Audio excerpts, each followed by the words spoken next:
Hi guys, how is the connection?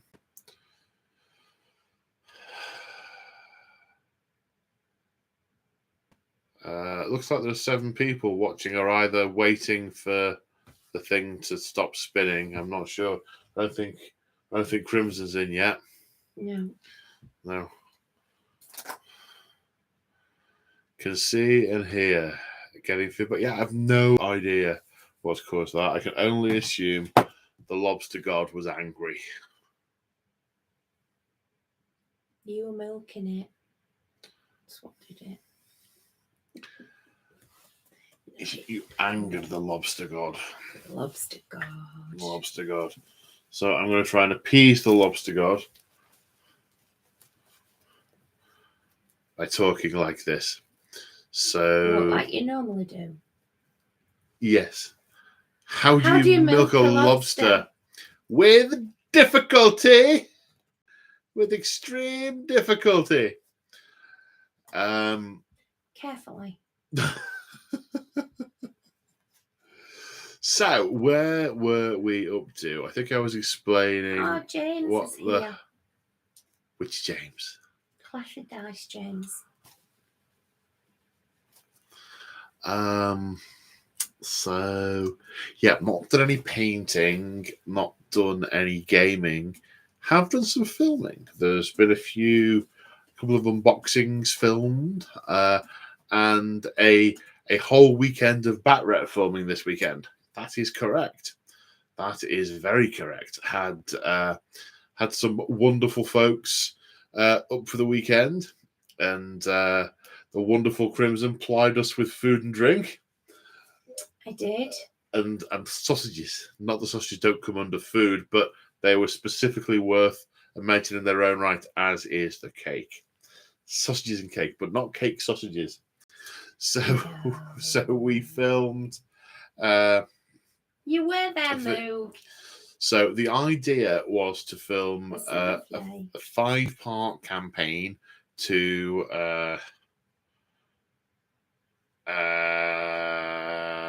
what bag? It's a bag with a Slimming World pen in it.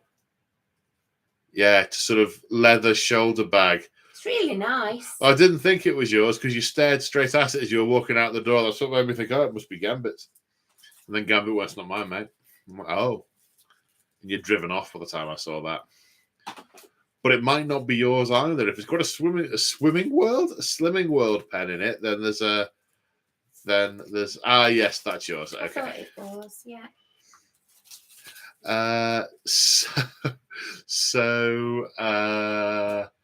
The plan was to film a 5-episode campaign, all planned out, which is what we had done earlier in the year with AOS and the Thondia campaign.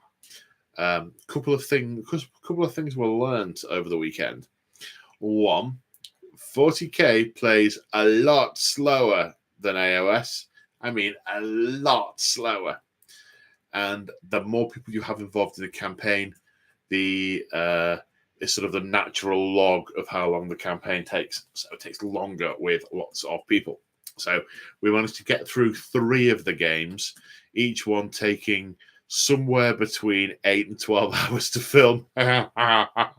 So the release of it is going to be delayed for a little while until we can schedule the last few games. Because what I don't want to do is release it and then it go halfway and then sort of stop until I can get people together. Because the idea is that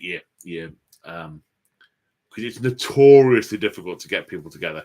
When we did Thondia, we tried when it came out in about March to find a time when everyone was available. And we didn't get to play till, I think, July.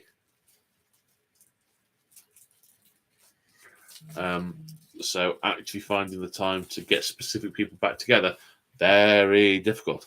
So need to make sure I've got those games in and played and done and dusted before I start releasing it to the world. Otherwise, you'll have half a campaign, and that will be unsatisfying. Unsatisfying for you, unsatisfactory for me.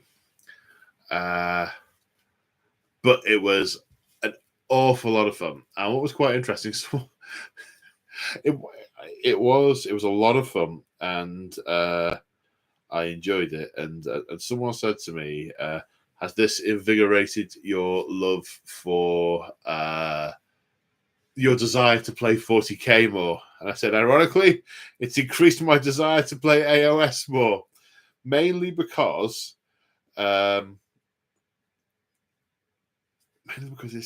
was a lot of hard work just to make things fun and dig through all the gumph and all the bloat and the competitive stuff that just isn't relevant. So yeah, made me but it also did make me want to do more 40k. It made me, at different points of the weekend, I wanted to paint more Tau, I wanted to paint more Gene Stealers, I wanted to paint some Tyranids, wanted to paint some Imperial Knights. At no point, however, did I want to paint any Dark Angels.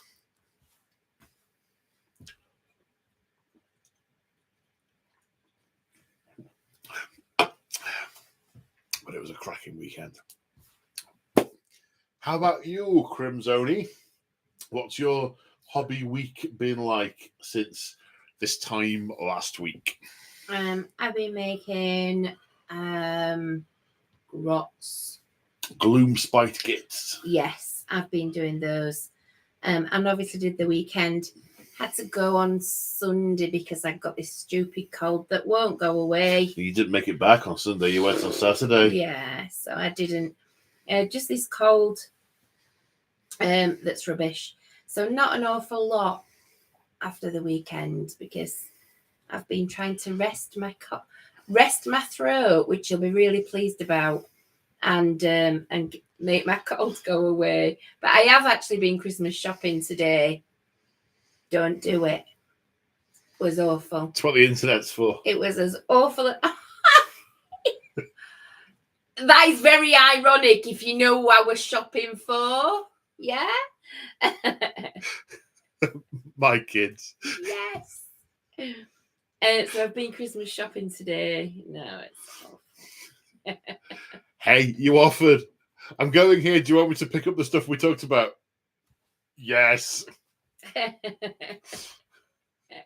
We've seen them early this year, aren't we? We've seen them next week. So yeah, that's right. Wanted to make sure we got the presents for so them. we have to get Christmas. They have to get the house Christmasified instantly. It's allowable. First day of that event, boom, Christmas. Yeah. And then first Christmas dinner. So that's what I've been doing, really. But lots of grots, lots of gloom spike kits. Yes. Did you? I know last time we spoke. Painting Skaven, sorry. You were painting Skaven. Have you actually done any more actual painting? No, not yet. No. Not since last time. Not since last time. Week. Yeah. The weekend was a bit sort of full on arranging it and everything, wasn't it? And then, so I'll be back. Absolutely. And I've been commissioned to knit a nutcracker. I beg your pardon? Yeah, I've been commissioned to knit a nutcracker. So that's also taking a little bit of time as well. It's a long story. There's no end to my talent. Do you mean sort of like a ballerina or what are those soldiers? Or you don't mean a sort of one, a big soldier, tall soldier. But by one of our lot? No. By someone else entirely? Yeah. Oh, right, okay. Makes more sense now.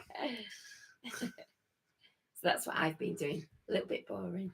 So if anybody's got any ideas about how to get rid of a cold pretty pronto, please let me know.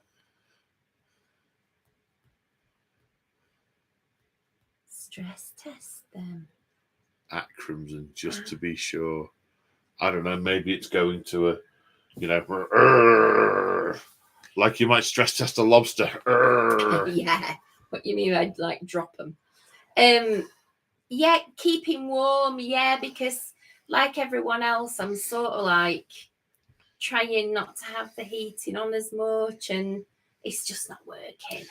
There's a really old Tweety Pie cartoon I remember having recorded on video when I was little. So the ones that you'd managed to record were the ones you saw a lot.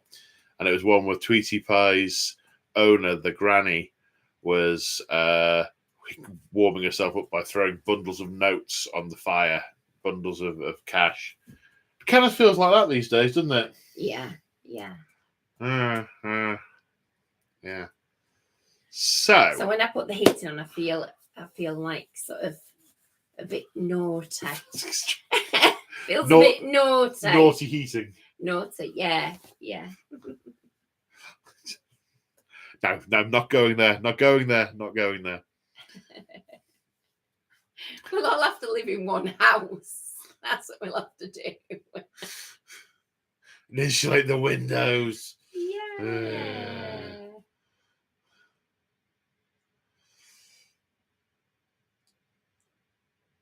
Okay, so let's ramble about stuff what has been talked about in Discord. So Aaron582 asks, any thoughts on the new World Eaters? Yes and no.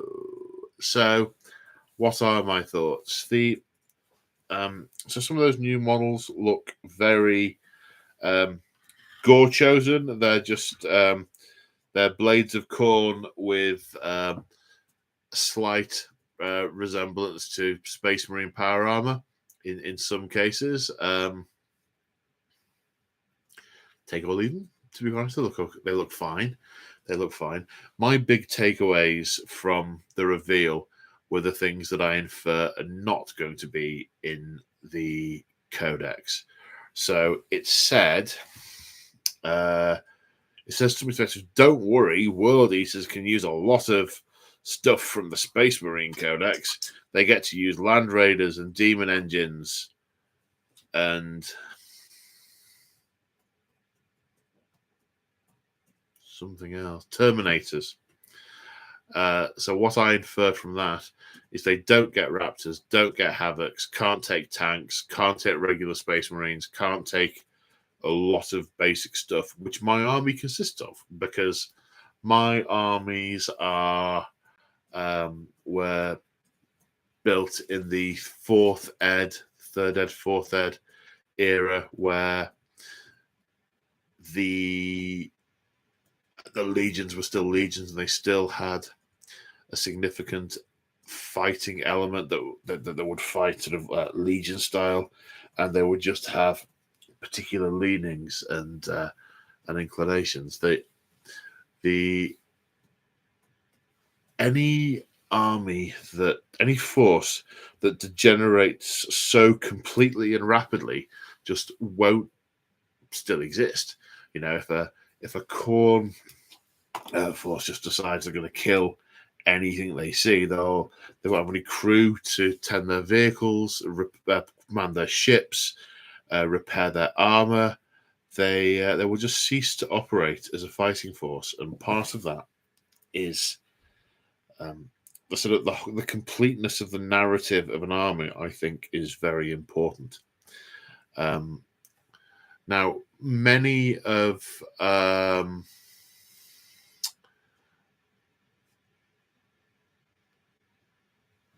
or most of the Chaos Legions follow a trajectory where they start off with, it's a tool that we're just going to use, and they don't necessarily have noble intentions, but they're just sort of, yeah, whatever, we're not going to worship it.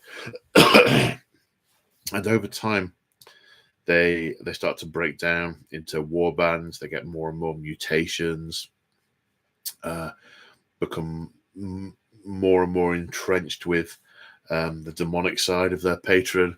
And so I see them all as a sliding scale from the point of heresy to just being a bunch of ravening chaos bomb. And I want a book that will let me build my force anywhere along that line, not just here, because the time dilation and everything relating to that means that a lot of narrative is being shut off if they do. So I suspect my army is going to be largely unusable when we get to that codex coming out, which means I will have one fewer armies, and I probably will not be inclined to do the new one because I'm not particularly 40k inclined at the moment.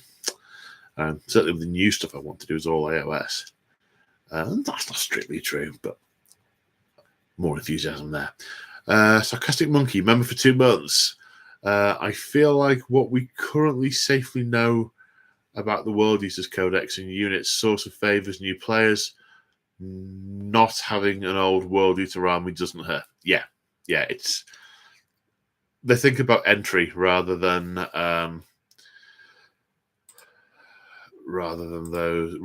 those who already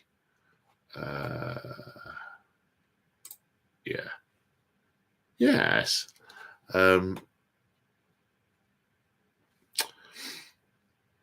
So Moog asks, would you rather fight 100 bunny-sized Angrons or 1 Angron-sized bunny? Well, I can say quite definitively I would rather fight 1 Angron-sized bunny. Its main threats come from either kicking or landing on me or biting me, and they could potentially be avoided. It's got large eyes that are a weak point. It isn't entirely designed for death. However, a bunny-sized Angron is going to be, that big? And the actual Angron was able to lift or push off a Titan. And I would say, relative to that, if I were the Titan in scale and Angron were a bunny, I would say that would be equivalent in size. So a single rabbit-sized Angron could probably take me in a fight. Certainly 3 or 4, I'd be a goner. 100, no way. So 100%, I would rather fight an Angron-sized bunny. If that satisfies your insane leaking brain, Mr. Moog. What are your thoughts? Salo Star says, what are your initial thoughts on World Eater 8-bar models? They're fine. They're remarkably similar to a lot of the Blades of Corn models, but they're all right. I mean, I've not read much about them, but I infer they are basically possessed World Eaters. Okay, oh, wow. Thomas Giru, member for 23 months. Thank you for your content. You're my hobby hero and give me energy and motivation. Well, thank you, man. That is very really nice of you to say. Really nice of you to say. I appreciate it. Starkiller73 says, is the new World Eaters Codex going to herald a return to Armageddon? When do you think the Lion will return? Do you think the new kits will be good for 30k? I don't imagine there's going to be much overlap with 30k and 40k. I think they're definitely keeping those lines separate. Is the World Eaters Codex going to herald a return to Armageddon? I think they're going to leave a lot of the old narratives well alone and do new things, is my hunch. And when do I think the Lion will return? I am the wrong person to pass comment on this, because I have been saying for about 4 years they'd be crazy not to bring the Lion back soon. So my opinion worth nothing. Oh, wow. Super chat from Traveling Tortoise. What was your favorite army to paint? Oh, now that is an interesting one. At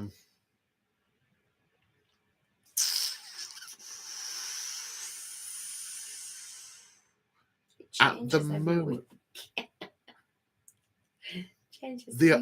my favorite army changes very regularly. My favorite to paint, what was my favorite to paint? I think the army I enjoyed painting most, certainly that I can remember, are Heather Knights of Slaanesh. All right. Okay. I very much enjoyed painting those, but that might have been because I knew I was painting them for someone else, and I did a lot with those. Most enjoyable to paint. Yeah, because I had a vision in my head as to what I wanted it to look like, and I had to try a lot of things to make that actually happen. And because it was for someone else, my standards were a lot higher, and the result I came out with, I was very, very pleased with. I also tried to keep it on the less complex end of the spectrum because I wanted to be able to pass the method on.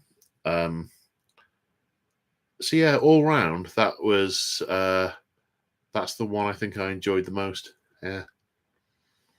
A lot of the others, I do them to get through them, or to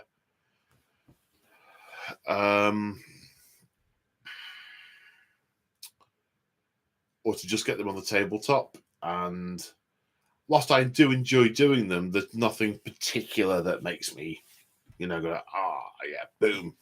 But yeah, that one, I enjoyed that very much.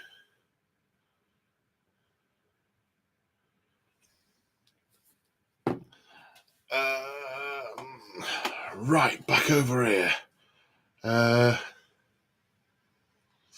Moog asks 2 questions I'm not going to answer. How many chickens to kill a space marine? Moog! If a tree falls in a forest but there's no one around to hear it, is it still Artharius? Moog.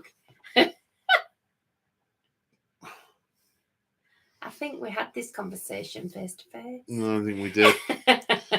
Squawk asks, given that God is infinite fabulous. and that the universe is also infinite, would you like a toasted tea cake?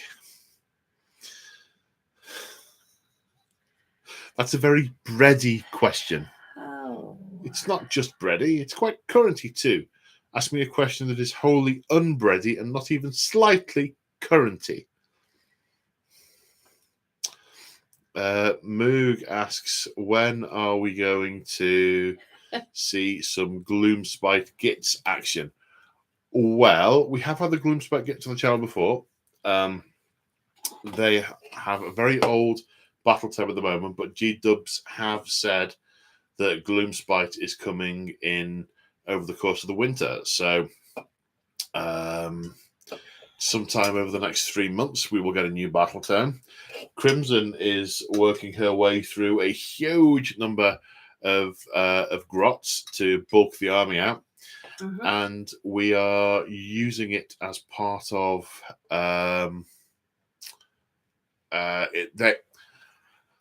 the Gloomspite gets form part of the Siege of Excelsis. So we will be touching on those there, which is the campaign that should be coming up after the 40k campaign. So it will be sort of probably sometime around about February next year that will start to come out. So yeah. Moog says, do Imperial Knights need more and bigger flamers? He asks this because, without giving away any spoilers, he spent the entire weekend with Genestealer cultists jumping out and setting his knights on fire. Should GW release some of the Forge World Knight variants in plastic? Yeah, it should. I'm not sure I really know or understand the role that Forge World plays anymore.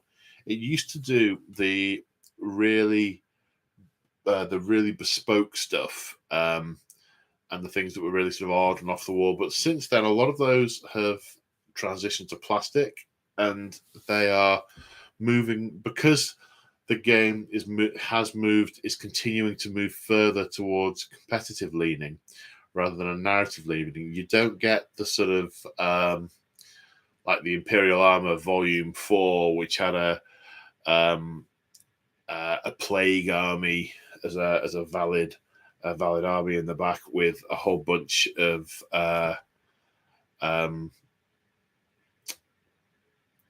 unusual war machines that Forge World would then release as a premium.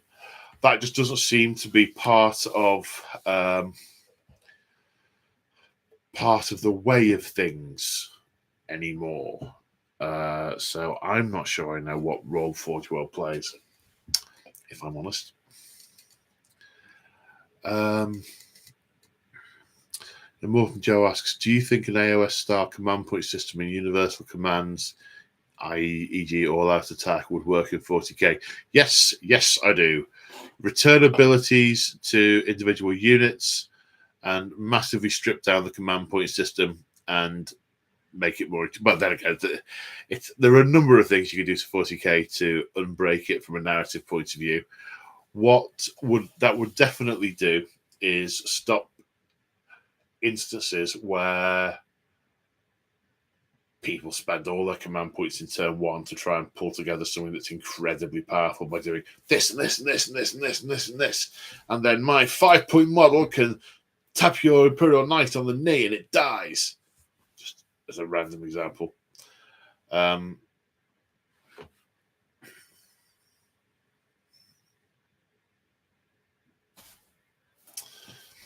So, yeah, I think anything that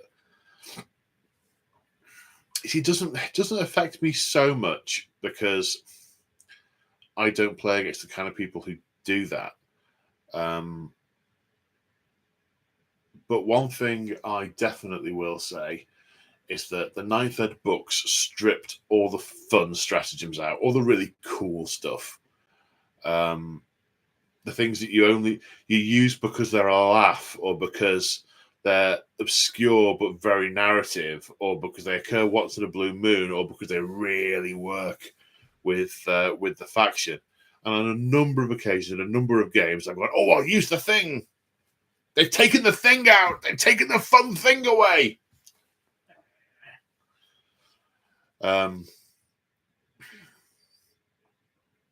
So yeah. So I don't think it would affect my games of 40k very much if I stripped all that back massively, because I don't often use them anymore.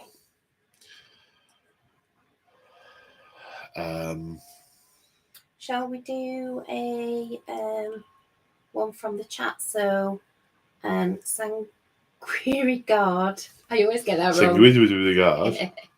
Isn't there a Black Library book about a world eater who was a ranged guy? Yes, in the Talon of Horus and then the Black Legion book. I'm not quite sure which way around those titles go.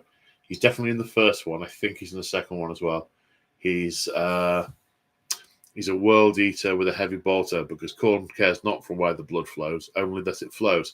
And he doesn't care that you're smelling it whilst you're killing someone. He just cares that you're spilling blood, which is why back in the day you used to give your world eaters things like autocannons, heavy bolters, missile launchers, anything that would rend rather than cauterize.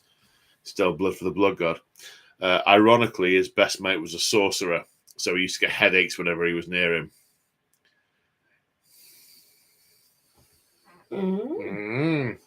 Clash of Dice says Wolf Riders are making a comeback.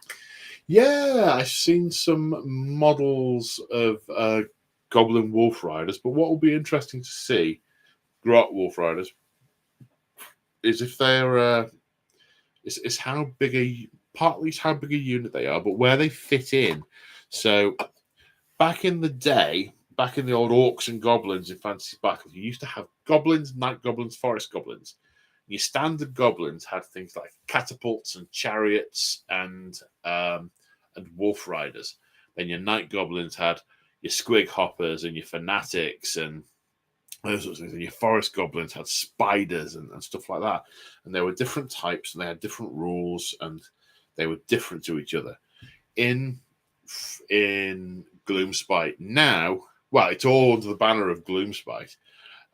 You've sort of got your Night Goblins, which are your Gloomspite Gits, which are your Night Goblins, your Spider Fang, which are your old Forest Goblins, but just sort of like, okay, you've come underground with us now, you're all part of the same thing. I'd be interested to see what they do with the Wolf Riders, whether they are yet another type of grot, or whether they are coming under one of those banners and how they integrate them, whether they bother integrating them or just say, here's a unit, work it out for yourself. We shall see. I hope it's not that. I hope it's not that. I hope it's not that. Moog will be glad when the 9th edition is over. Fingers crossed the 10th edition brings back balance and more narrative. You've done it again. What? It's Mick, not Moog. Oh, is it? Oh my God, sorry. I've done it again. It's a mental block. Just a mental block. You're conflating your Micks and your Moogs. Mixers, not Moog. Mixing. Well, it's got to be Mick because it's a sensible statement. Move on quickly. Squawk asks, old school or Primaris? The old school is the only school. I find Primaris. The more I've sort of lingered on Primaris, they're just flavorless. They're very sort of, they're not even vanilla, they're plain. They're crisps with no salt. They're salt and shake without the shake, without the salt. Stop doing that. Yeah, move on.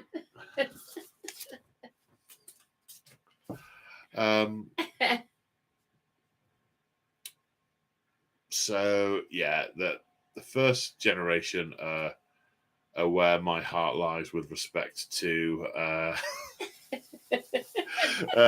with respect to Space Marines. So I haven't played them very much. They've just got no character, no flavour to them, no structure. They're just sort of, here's a whole bunch of random stuff. Do what you like with it. Oh, we'll write a footnote in that kind of vaguely half explains it. Like, no, I want my assault marines. I want my devastators. I want my tactical units. I want to be, yeah. And Morgan Joe asks, Nagash debut when? But I don't know if that got caught on microphone. Pardon me. Nagash debut when? Well, at the moment I'm destructioning. When I get back to deathing, I will paint Nagash, or when I have the whim to Nagash it up. It may be one of those days where I just go, do you know what? Nagash. And when I started him, I'll finish him. But who knows? Who knows? Bpats asks, Primaris chickens have 12 wings and are coated in paprika. Sanguinary Guard asks, who would win in a fight, Be'lakor or Vashtor? Don't know who Vashtor is, so Be'lakor. Make the Machine says, what's most important to you when setting up a board for a game? That the board makes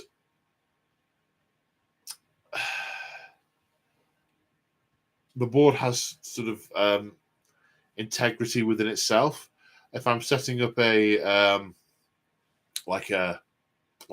hab area, then there's nothing, just sticking a massive rock in the middle of a road just because it blocks line of sight. Nah. The board has to represent the place that the fight is being fought, which can often mean that the board is not evenly set up, that the choice of side very much does matter.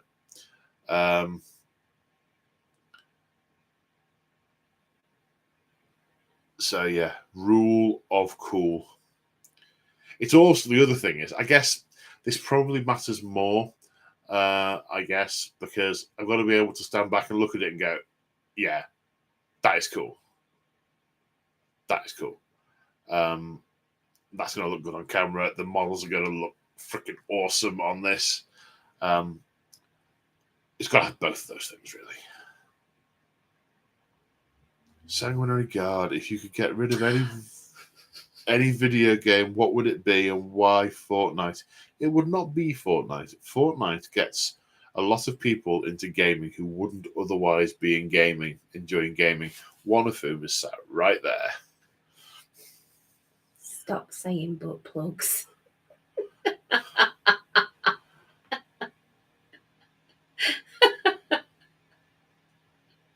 Okay. Demon butt plugs. Right. Sound quite interesting, really, to be fair. So it wouldn't be Fortnite. What video game would I get rid of?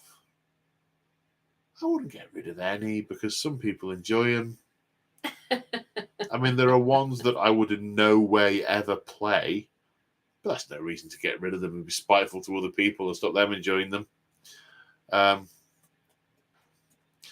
Moog asks, following on from the CP question, what about having limited chosen hands of stratagems? So you get all the core, but you can only pick from a limited number of special ones to choose from during the game. That I'm not keen on that because that smacks of competitive deck building. And for me, the thing I like about stratagems, which they don't do so much these days, is there are things in the decks that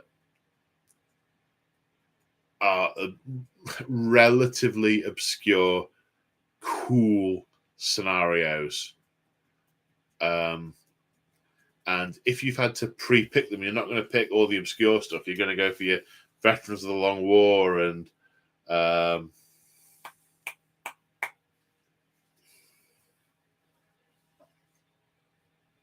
Demon Forge and those sorts of ones. You're not going to pick, and I'm going back a couple of edition here, but you're not going to pick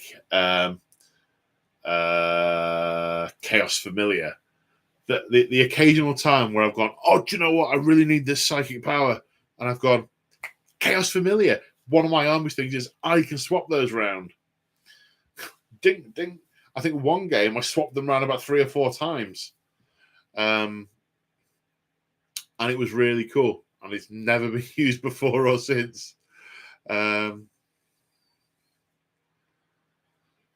What are you asking them in this chat? Nothing at all. Nothing to see. Move on. I'm asking for a friend.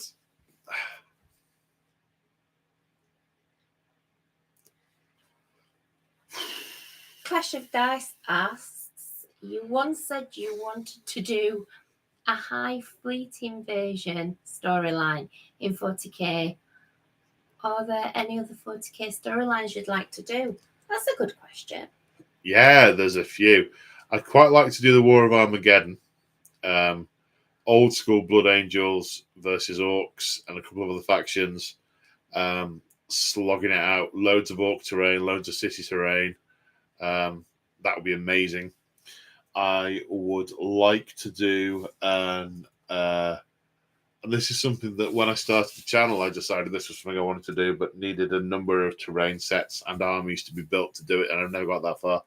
Was Admech delving into a Necron tomb that wake it up and the Eldar get involved, kind of a 3-way type fight.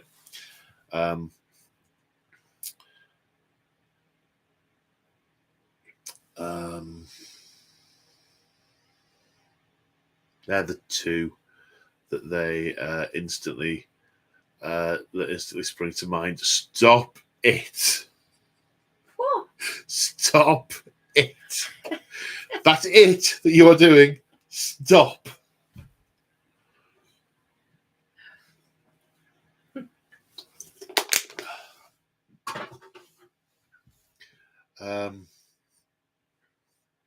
B-Pats asks, well, states, but you get to buy your favorite army again. No, not with Primaris. I get to buy a similar army, but not the same. Not my cup of tea. Sanguine Regards has High Fleet Lobster when? No. Sarcastic Monkey, alternating turns, yay or nay?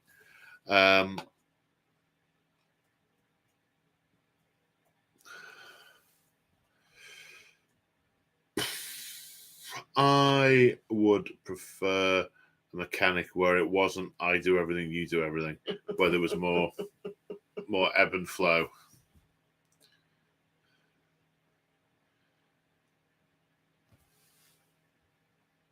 You finished over there. I haven't even started.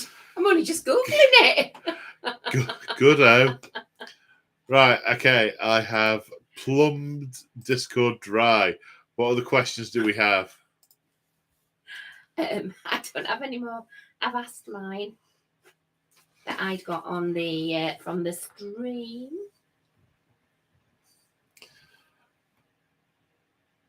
Well, in which case, it's time to wrap up.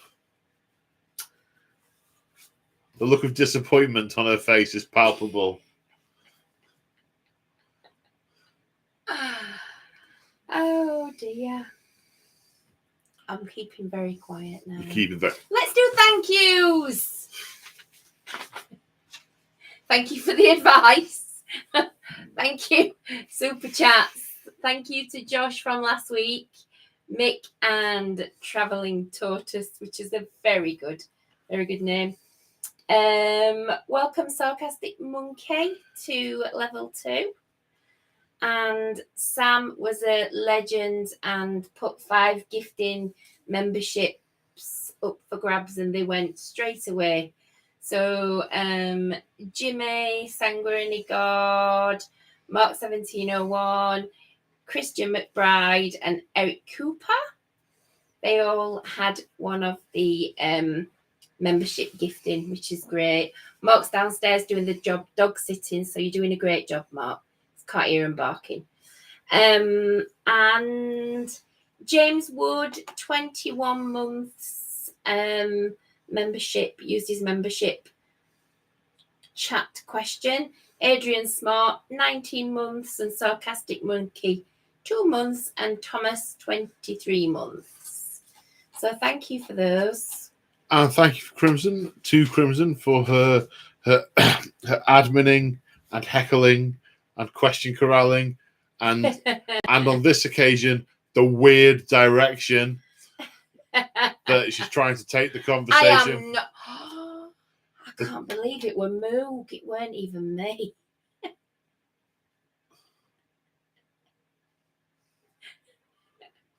Wait for it. Moog's little fingers will be going. Oh.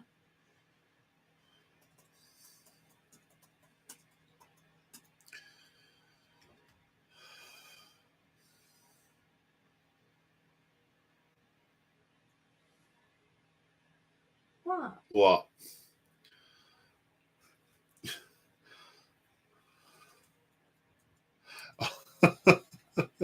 So on that note, we will close. For the first time, the likes were equal to the viewers. Yay! Well done, team. Whoop, whoop. All right, everyone. Thank you again to everyone for joining us. Thank you to Crimson, and take care, everyone. We will see you in the next one. Say bye, Crimson. Bye, Crimson. Bye.